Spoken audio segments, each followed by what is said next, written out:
Eh bien, bonjour à tous. Nous voilà partis pour la saison 2 de ces ateliers. Euh, Là aussi, une dizaine d'épisodes en tout. Tout un tas d'autres sujets hein, par rapport à ce que nous avons vu déjà en saison 1 sur les 11 premiers épisodes. Il y a encore tellement de choses à voir, tellement de possibilités. Là, aujourd'hui, nous allons travailler sur les tracés, sur certaines compositions très particulières qui ne sont activables que dans certains cas, et puis des choses sur le travail de texte, sur la colorisation. On verra tout un tas de choses. Il y a pas mal de choses à voir dans cet épisode. Il y aura un deuxième épisode qui sera accosté à celui-ci pour la partie animation entre diapositives. Il y a encore des choses à voir. Et puis, euh, j'ai plein d'autres idées. Et le logiciel permet plein d'autres choses. Ce que l'on doit obtenir à la fin, comme d'habitude, je vous le présente sur une diapositive. C'est, voilà, il y a un fond, etc. Euh, un petit texte, un crayon qui va tracer un objet.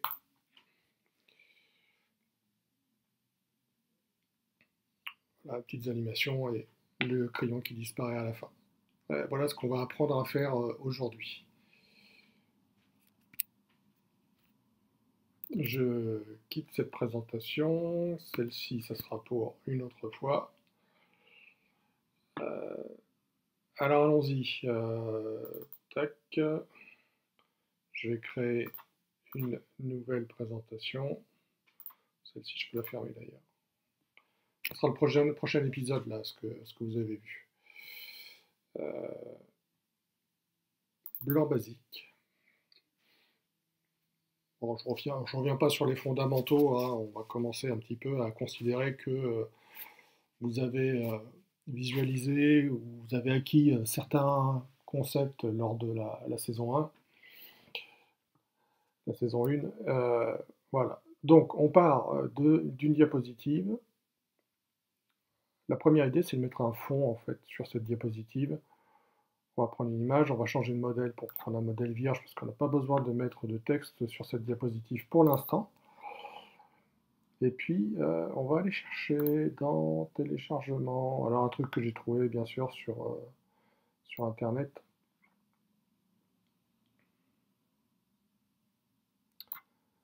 Déposer cette image-là. Par défaut, elle est un peu vive, en fait.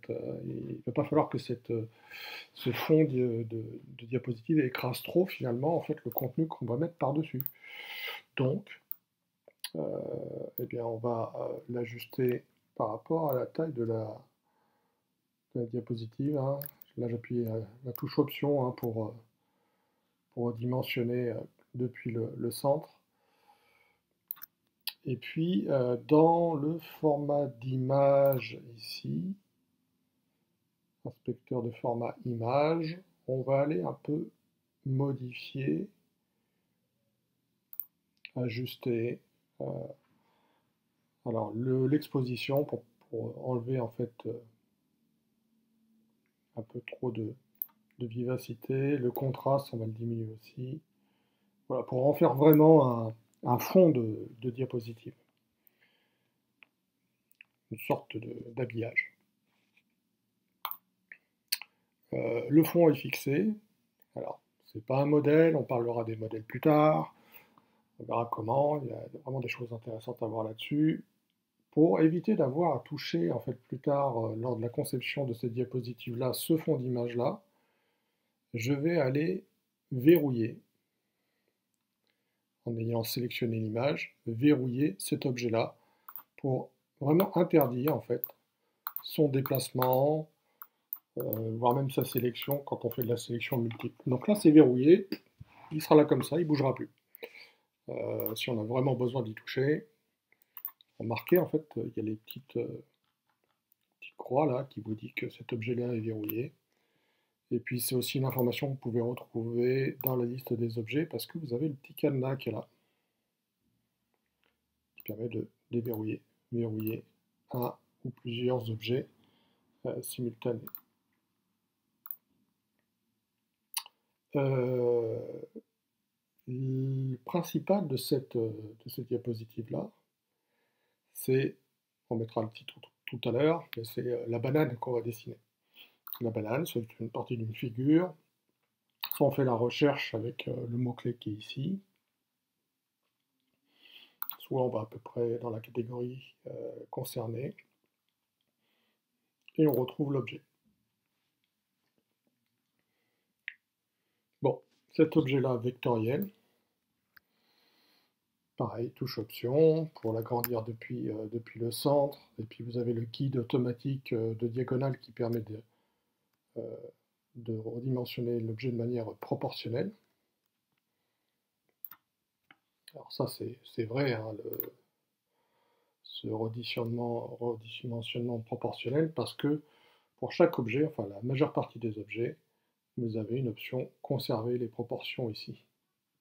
Format, disposition, conserver les proportions. Si je décoche cette option-là, bah, la banane, ça c'est un piment. Ça c'est une aubergine, je pense. Bon, une banane, on va garder la banane. On va lui donner une couleur. Format style, remplissage de couleurs, citron à couleur banane, voilà. Crayon banane. Et puis on va mettre du texte à l'intérieur. Alors comme toutes les figures, on peut mettre du texte, un mot, plusieurs phrases, des paragraphes. Tiens, amusons-nous un petit peu.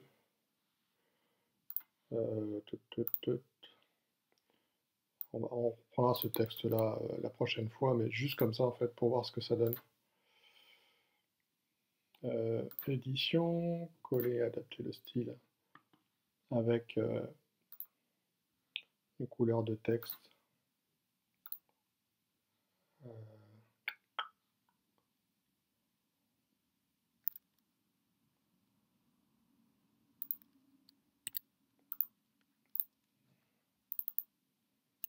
Ah oui, je sélectionne mon objet, couleur de texte, comme ça. La poignée que vous voyez là qui apparaît en plus, c'est parce que vous avez du texte en fait qui ne peut pas s'afficher dans la forme, parce que il y a trop de texte par rapport à la taille du texte. Si on diminue, on voit qu'il y a plus de texte en fait que vous pouvez mettre dans la banane.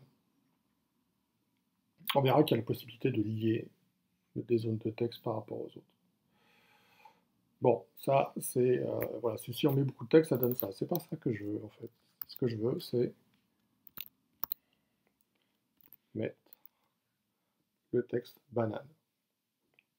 Alors soit on ajuste la taille du texte concerné en sélectionnant, ou en sélectionnant la figure, ici.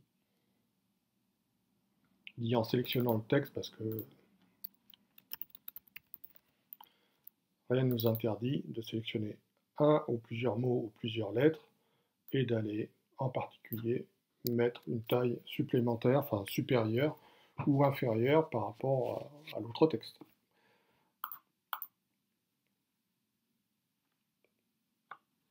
Banane en fruit, bah, bien sûr en fruit.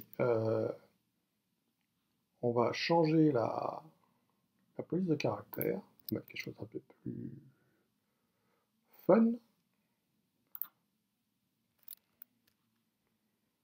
Alors de deux choses l'une, hein, là aussi on peut être un petit peu perdu. Quand on a fait une sélection, y compris en fait un pointeur d'insertion ici, et ben on définit le paramètre de la sélection. Si on veut le faire sur l'ensemble du texte intégré à la figure, on sélectionne la figure. Ok. La banane, ce que je veux, c'est pas la garder dans cette position-là, parce que je veux, avec la touche commande, je reste appuyé sur la touche commande, et je veux changer son orientation, la mettre comme ceci. Sauf que le mot banane, en fait, il a suivi la rotation. Et si on veut mettre ce mot banane à l'horizontale, ou à un moment donné à une autre orientation que celui de l'objet contenant, eh bien c'est à cela que sert l'option format, figure et ligne, réinitialiser les poignées de l'objet et du texte. Il y a un lien en fait entre les poignées de redimensionnement, de rotation de l'objet et le texte. Et ben, cette option-là permet de réinitialiser tout ça, sachant, enfin ce lien, cette proportion en fait, cette corrélation entre les deux. Et donc bah, à partir de ce moment-là, mon objet a subi la rotation et la garde, sauf que le texte qui est à l'intérieur en fait a repris son paramétrage initial, ce qui n'interdit pas d'aller en fait un peu plus loin, vraiment avoir des axes de rotation différents entre le texte et l'objet contenant. Banane, là, ici, il n'est pas au centre, parce que vous avez, en fait, dans le menu, dans l'inspecteur format texte, ici, des options d'alignement. Bah, là, c'est en fonction de la forme, hein, c'est pas toujours facile de finir, mais on peut placer les objets à peu près exactement où l'on souhaite.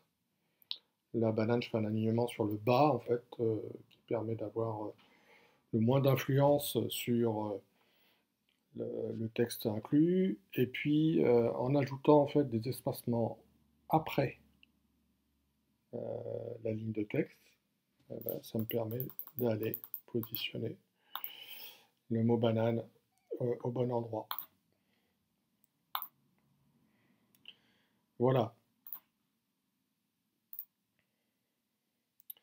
Alors, j'ai ma banane. Dernière petite parenthèse par rapport à cet objet-là et par rapport au texte. Vous avez une option dans format disposition qui s'appelle... Non, c'est pas là. Texte, ça doit être là. T'es où, t'es où, t'es où, t'es où?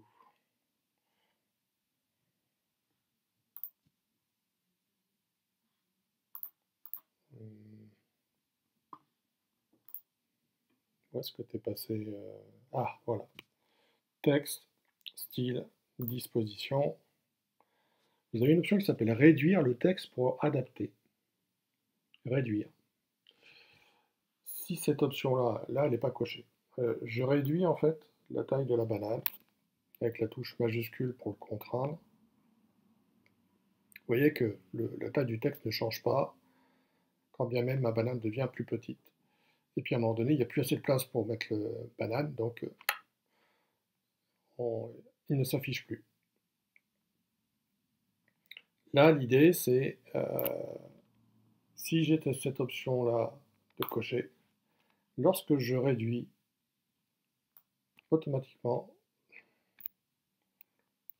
réduire la taille texte pour... Vous voyez que le mot banane, jusqu'à une certaine limite, change de taille, diminue en fonction de la taille de l'objet, de la figure. Bon, cette option-là sert à ça. Ça marche que dans un sens, réduire seulement. Ok, c'était une parenthèse supplémentaire. Ensuite, ma banane. Alors là, je vais l'agrandir quand même un petit peu. J'ai envie de faire une bonne grosse banane. Hop là, augmenter le nombre de lignes pour avoir un centrage plus approprié, voire même augmenter un petit peu la taille du texte.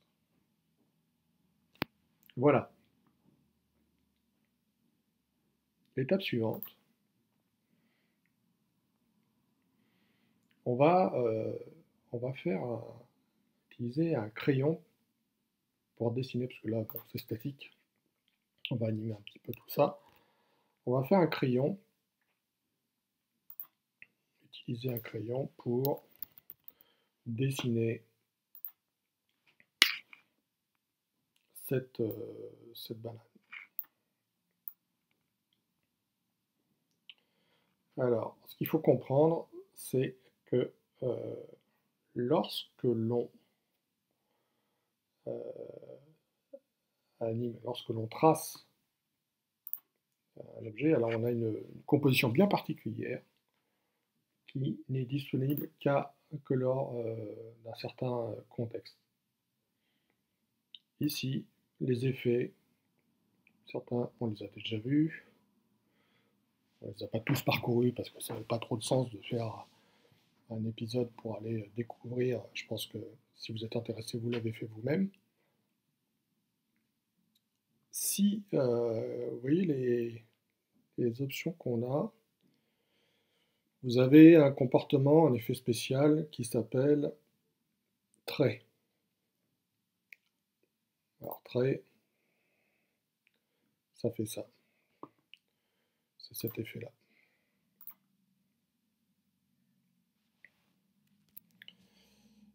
Si l'objet contient un style, une figure en particulier, une bordure, voilà, c'est noir, on va diminuer un petit peu la taille. Alors, dans les options d'animation, non seulement vous avez toujours trait, mais vous en avez un supplémentaire qui s'appelle tracé de ligne. Il est différent. On pourrait utiliser l'un ou l'autre. Là, c'était pour vous montrer que cet effet-là n'est disponible que lorsque l'objet a une bordure.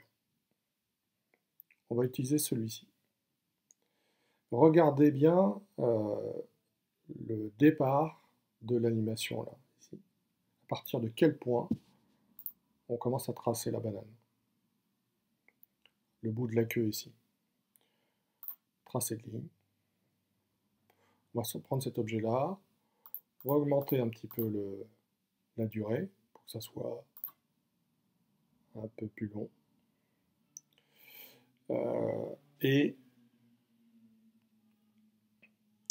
L'idée, c'est d'utiliser ce même tracé en tant que trajectoire d'animation pour un autre objet. On pourrait presque s'arrêter là, en fait, en termes d'animation, hein, sans même utiliser le crayon qu'on va mettre de côté.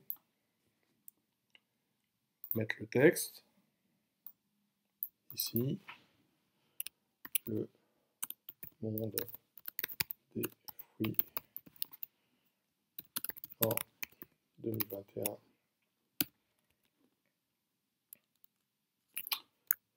Hop, là j'appuie pour faire un saut de ligne dans une zone de texte comme celle-ci. Et c'est vrai dans les textes à l'intérieur des figures. Si vous faites entrer, vous pouvez faire ça serait un saut de paragraphe. Là c'est option entrée, c'est un saut de ligne. Bon, pour notre cas ici, c'est pas très important. Et là, tac, point de suspension. On va mettre un texte plus gros. J'ai envie de mettre la couleur comme ceci. Plus important. Changer en fait l'alignement du texte à gauche. Éventuellement en gras. Voilà. Passer ici. Pour une animation plus simple par rapport à l'objectif initial, on pourrait presque s'arrêter là, dans le sens où la banane ici, l'animation qu'on a choisie, on va mettre son démarrage après la transition, c'est-à-dire après l'affichage de la diapositive, hein, quand bien même ça serait la première diapositive et qu'il n'y aurait pas de diapositive précédente avec une transition particulière. On considère que le démarrage d'une animation, d'une présentation, la première transition, c'est une transition, l'affichage de la première diapositive. Peut-être avec un délai d'une demi-seconde. Voilà.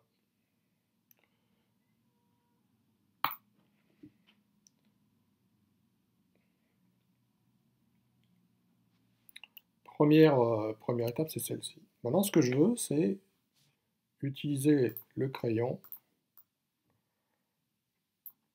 pour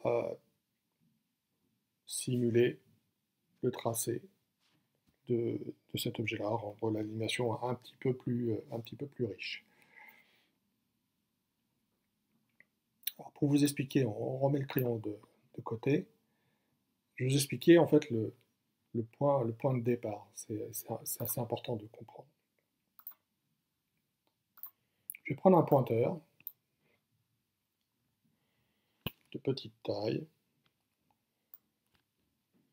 pour symboliser en fait la pointe du crayon, mettre une couleur plus apparente, ici comme ça. Et donc on a vu que le point de départ de l'animation c'était le bout de la queue, et c'est pas un hasard parce que en fait là on a une figure. À un moment donné, elle a été conçue, elle a été tracée, et on a commencé à tracer un objet à partir d'un point particulier. Donc ça veut dire que si je sélectionne mon simulateur de pointeur, ma banane, que je vais dans le menu format, figure et ligne, créer une trajectoire d'animation depuis une figure, je vais sélectionner la forme de banane.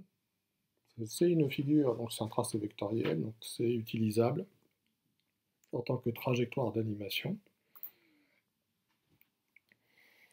Et bien sûr, le démarrage de l'animation du tracé, eh bien ça va être le point de départ de la figure. L'idée, ça devait être de mettre en corrélation les deux animations, parce qu'il y a deux animations différentes. Il y a le tracé de ligne de la banane, plus la trajectoire d'animation du pointeur rouge. Parce que là, si on fait les choses en testant l'animation, on va voir que c'est une animation après l'autre.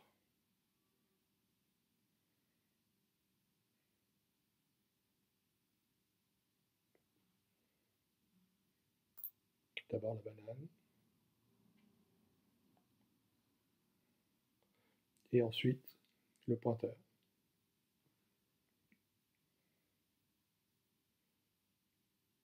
Alors, il y a deux ou trois choses. Si on veut mettre les deux en rapport, d'abord il faut que le cercle, l'animation de trajectoire se fasse avec la composition numéro 1, sans délai particulier, parce que ça va être vraiment en même temps. Et ensuite, il faut que ça se fasse dans la même direction. C'est la raison pour laquelle, et on reviendra sur ce concept-là, l'animation de tracé de ligne de la banane, plutôt que de la faire vers la droite, on va la faire vers la gauche, parce que le pointeur utilise sa trajectoire d'animation vers la gauche. On reparlera ça dans un autre épisode, parce qu'il y a des astuces à connaître. Et donc maintenant, mes deux animations se déroulent en même temps. Malheureusement, pas à la même vitesse, et on va voir ce que ça va donner. Le pointeur se déplace bien plus rapidement que le tracé de ligne de la banane. Donc, il faut aller voir dans les paramètres d'animation. On a mis 3 secondes sur le tracé de ligne de la banane. On va faire la même chose pour le déplacement du pointeur. D'ailleurs, on va le nommer ce pointeur.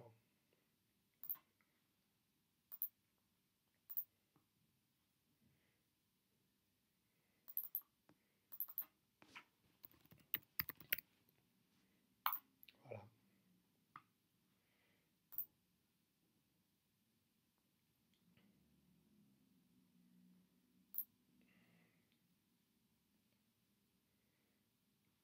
Ok. Mais alors l'idée, en fait, c'était, et on va en parler juste après, c'est de changer le point de départ. Je veux pas que mon tracé commence ici. Moi, ce que je veux, c'est qu'il commence, allez, n'importe où, ici. Admettons ici. Et on va faire donc la même chose avec le crayon, sauf qu'on va avoir un petit problème, c'est que les tracés, les trajectoires prennent en référence le centre des objets. Et donc, premier geste en fait, par rapport au crayon.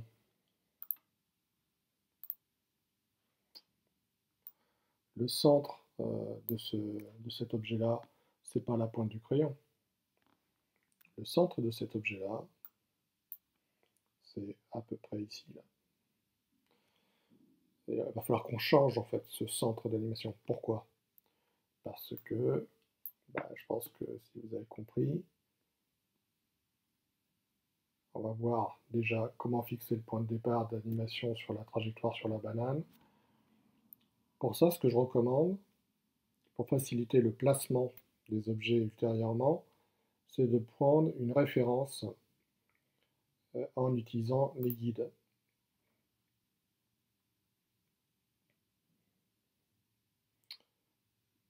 Afficher les règles. Ce sont des choses qu'on a déjà vues en première saison. On va mettre un guide pour aller fixer verticalement et horizontalement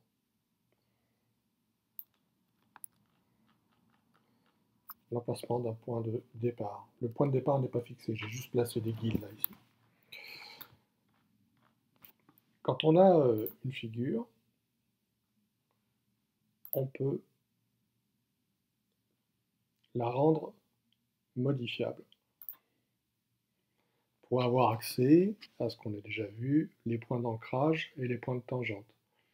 Là ici, j'ai un point d'ancrage ici, le suivant ici, et puis c'est une courbe en fait qui est une courbe de Bézier qui définit la courbe qui est ici.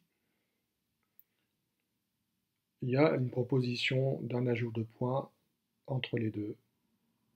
C'est pas ce que je veux. Ce que je veux, c'est ajouter un point strictement à cet emplacement ici. Donc pour ça, je vais rendre modifiable la figure. Alors, malheureusement, ici. Et en appuyant sur la touche Option, et en restant appuyé sur la touche Option, je transforme mon pointeur, qui me permet d'ajouter à l'endroit exact où je le souhaite un point d'ancrage, ici. J'ai ajouté un point d'ancrage. Automatiquement ont été calculés les points de tangente pour faire la jonction avec les deux points de part et d'autre de ce nouveau point d'ancrage. Et nous allons utiliser ce point d'ancrage pour non pas modifier la figure, mais pour diviser le tracé. Diviser, ça peut servir à plein d'autres choses, on en reparlera. Mais par exemple, j'ai vraiment divisé le tracé, ça veut dire que si je bouge ce point d'ancrage, j'ai cassé le contour de la banane. Je fais annuler. Dans notre cas, ce point de division permet de modifier le point de départ de tracé de, ici, de la banane. Et en fait, si on regarde, on a aperçu, on voit bien que maintenant l'animation part de ce nouveau point d'ancrage. Le souci, c'est que, alors on peut abandonner le pointeur, hein, on n'en a plus besoin. Je le supprime. Ce qui m'intéresse, c'est le crayon. Comme les trajectoires d'animation prennent en référence le centre des objets, si je fais sélectionner mon objet, le format, figure, créer une trajectoire d'animation depuis une figure, eh ben, c'est bien le centre de mon crayon et non pas sa pointe qui est utilisée pour la trajectoire d'animation. Et bah, c'est pas trop ce que je veux en fait, hein, parce que là, bon, ça va pas faire. Quand bien même on mettrait en corrélation les deux, c'est pas ça que je veux. Ce que je veux, c'est mettre la pointe. Alors, l'astuce pour mettre la pointe, eh ben, il faut qu'on définisse une pointe virtuelle pour faire en sorte que la pointe du crayon soit le centre de l'objet. Alors pour ça, l'astuce consiste pour faciliter les calculs, on va placer l'objet, enlever la conservation des proportions, 20, 200. 20, 200, c'est, on va peut-être pouvoir vérifier 20, 200, 200, 200.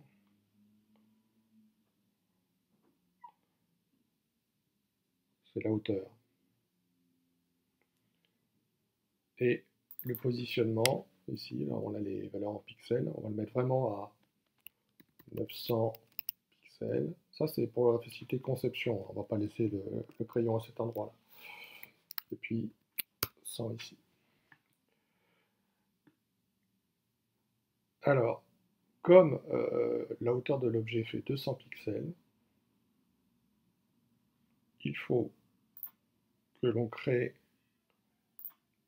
une petite pointe virtuelle qu'on mette dans l'alignement de l'objet pour avoir une hauteur globale de 400 pixels, 200 plus 200, pour faire en sorte que le centre du groupe d'objets soit la pointe du crayon.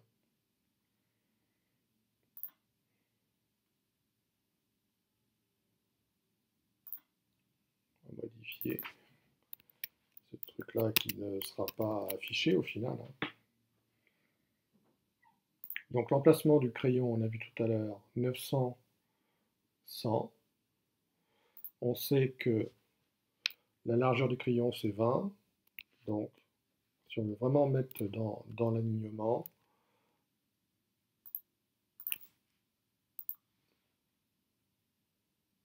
la position devrait être 910, 900 plus la moitié du crayon. Moins la largeur de l'objet. Comme la pointe fait 10 pixels, on divise par 2, ça fait 5.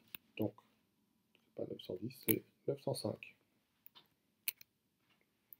Pour mettre dans l'alignement.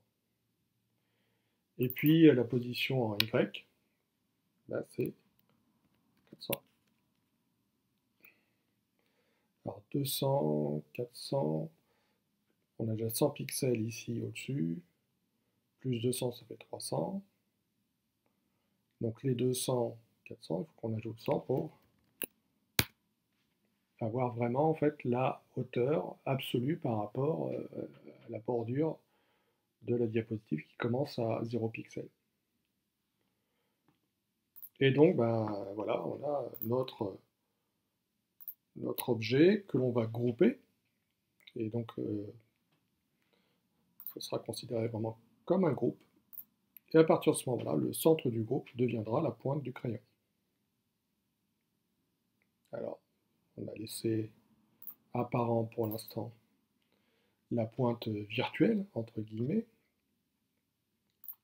On va la nommer d'ailleurs, pour faire la distinction à ce qu'on a fait tout à l'heure.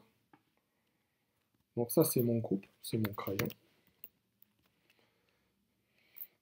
Et puis, le cercle, en fait, c'est ma pointe virtuelle.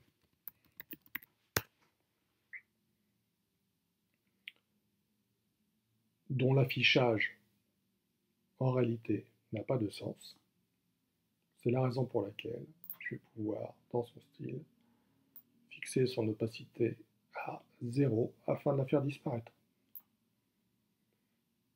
À partir de ce moment-là, nous avons un crayon avec sa pointe virtuelle que l'on peut animer, mettre en corrélation avec une trajectoire d'animation qui est celle de la banane. Et on voit bien que c'est bien la pointe du crayon maintenant qui est alignée avec cette animation. Avec la touche commande, je peux changer l'orientation du crayon. Alors là, c'est un peu délicat parce qu'on a fixé en fait une trajectoire d'animation et donc ça devient en fait trajectoire d'animation, c'est une animation, une composition d'action et on peut combiner les différentes compositions d'action. On peut laisser comme ça si on s'arrange pour que le crayon tourne avant ou après. Il y a plein de possibilités, on peut changer l'orientation en cours de trajectoire d'animation. Mais voilà, maintenant, on a en ordre de composition la banane et le crayon qui doit, on va le faire pivoter le crayon avant.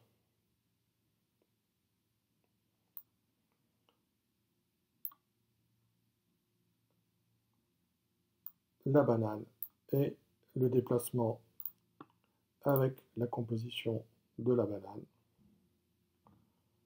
Et ça, on va le faire après la composition numéro 1. Donc, le crayon va se pencher. Et ensuite, on aura le tracé de ligne du crayon. Il faut qu'on le fixe à 3 secondes également, pour pas que ça soit décalé. On teste, penchons du crayon, et on trace la banane avec le crayon.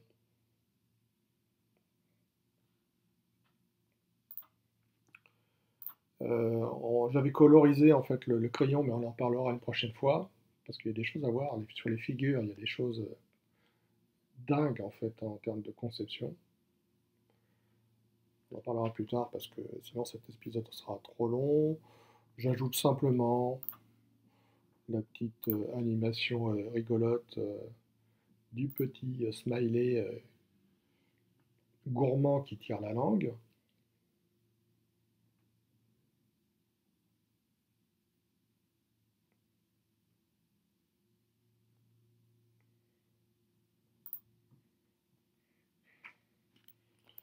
Miam.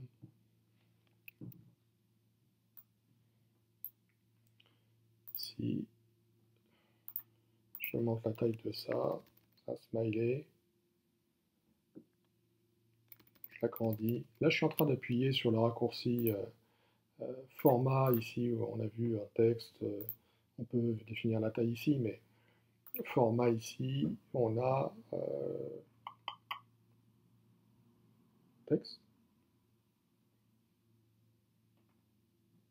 police, les options plus grandes, plus petites, police de caractère plus grande, plus petite, avec les raccourcis.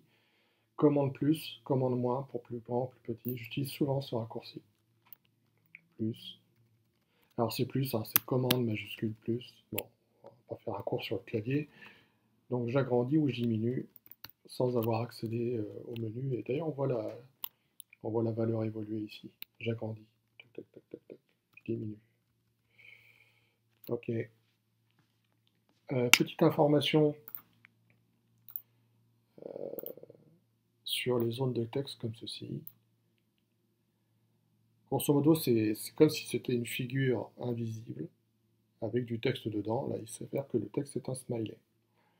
Quand on a sélectionné un objet texte, on n'a que 2 poignées par défaut. Ça permet en fait des choses plus faciles en termes de paramétrage et d'agencement de paragraphes. Si on va dans le menu format, figure, et que je fais réinitialiser les poignées de l'objet du texte, Et bien là, on se retrouve en fait avec un objet avec 8 poignées en tout qui permet de le redimensionner un petit peu dans tous les sens. Redimensionner et exercer une rotation. Je vais un tout petit peu loin dans la parenthèse parce qu'il y a un bug en fait qui existe depuis quelques temps dans Keynote et que j'ai signalé à Apple, mais pas de correction pour l'instant, c'est pas très très grave, c'est pas un bug très très grave. Ce bug c'est celui-ci, c'est lorsqu'on exerce une rotation sur un texte contenant un smiley, enfin une émoticône, d'un multiple de 45 degrés, ben là on a des déformations et 45 degrés, ben, le texte disparaît. Alors, bon, on peut s'en accommoder, il y a des astuces pour pouvoir pallier à ça, mais c'est un petit bug dans ce logiciel-là. Il n'y en a pas beaucoup, hein, des bugs dans Keynote. Celui-ci en est un. Ok. Le petit smiley, on va lui mettre une petite animation, gros plan comme ça, là. Et puis le crayon, on va le faire disparaître.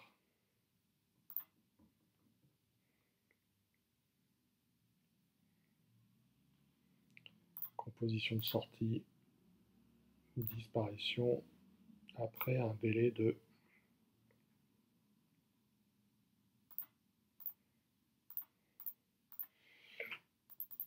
d'une seconde.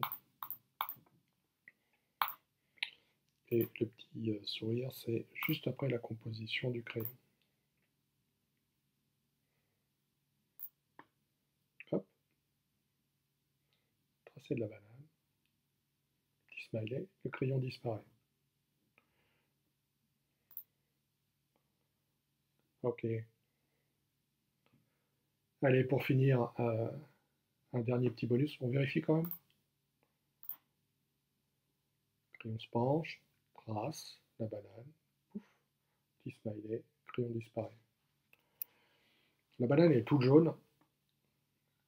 On peut mettre en fait forcément, pas forcément dans les styles, sur les figures, les formes, remplissage de couleurs, mais remplissage de dégradés, remplissage par image. Là, ce que je voulais montrer, bon, remplissage de dégradés,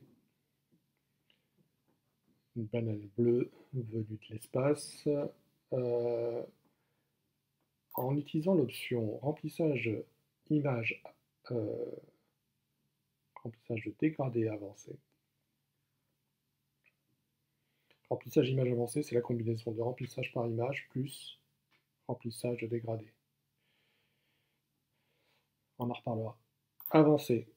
Là, ce que je veux, c'est coloriser. Donc, on a vu que la couleur de la banane, c'est quand même mieux comme ça que la queue de la banane, elle est plutôt comme ceci. Donc, vous voyez que vous avez des effets de dégradé si vous voulez rendre un petit peu plus riche votre animation. L'angle du dégradé. Et là, je vais le positionner de telle sorte que je vais orienter la couleur de fin du dégradé vers la queue de la banane. Et je vais ajouter dans la structure de dégradé un point de dégradé supplémentaire, juste en cliquant ici dessus, pour garder jusqu'à un certain niveau la couleur de la banane initiale, et puis changer l'orientation. Et là, vous avez en fait des taquets intermédiaires de puissance du dégradé pour fixer les transitions de dégradé. Donc là, ça se voit pas parce que c'est la même couleur de départ et d'arrivée. Mais regardez, si je me rapproche, pour que la transition de dégradé entre cette couleur-ci et cette couleur-là ne se passe pas au centre des deux points de dégradé, mais plus du côté, comme ceci. Et comme j'ai changé l'orientation et déplacé mon point de dégradé intermédiaire, eh bien, je vais pouvoir un peu tricher en colorisant la queue de banane. Voilà. Bon, voilà ce que je voulais vous montrer. Un petit affichage pour le résultat final. Le crayon serait sympa qu'il arrive quand même sur la diapo, pas tout de suite. Composition d'entrée. On va y mettre un petit glissé entrant venant du haut. Quelque chose d'un peu rapide, mais pas trop. Et surtout, on va le mettre juste là.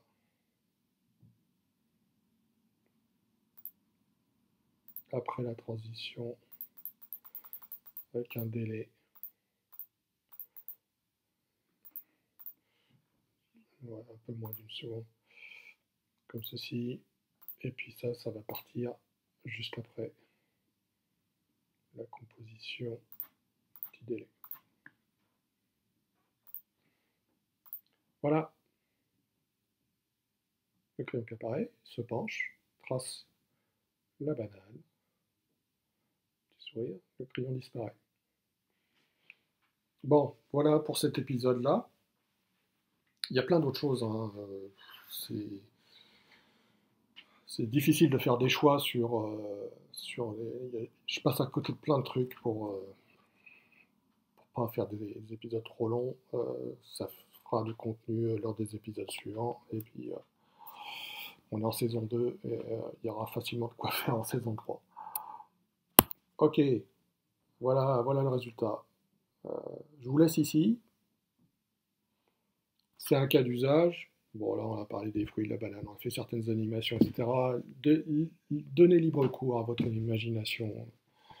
C'est pas un logiciel très, très compliqué, hein. C'est... Bon, encore une fois, moi, ce que je trouve fou, c'est que ça soit livré en standard avec tous les Mac, et même tous les iPads et tous les téléphones sur iOS, tous les iPhones, et on peut faire de Keynote à peu près de cette manière-là. Moi, je trouve ça complètement dingue. Euh, Allez-y. Je ferai un ou deux épisodes où on sortira vraiment des sentiers battus. On pourra faire des choses complètement délirantes, qui n'ont pas de sens, ou peut-être un peu, je sais pas, on verra. Mais bon, bref, amusez-vous, faites des choses, si ça vous intéresse. On a tendance à réduire en fait cet outil-là à un concurrent de PowerPoint. Et PowerPoint, bon, on peut faire plein de choses aussi, hein. On peut à peu près faire le même type de choses, mais c'est toujours la façon dont on pousse les logiciels un petit peu au-delà de leurs premiers usages. Bon, là c'est un peu sympa, c'est un peu fun, on peut faire plein de trucs rigolotes, et puis des fois des choses un petit peu plus sérieuses. Prochain épisode, ça sera plus sérieux. On parlera de la grille de Wigner.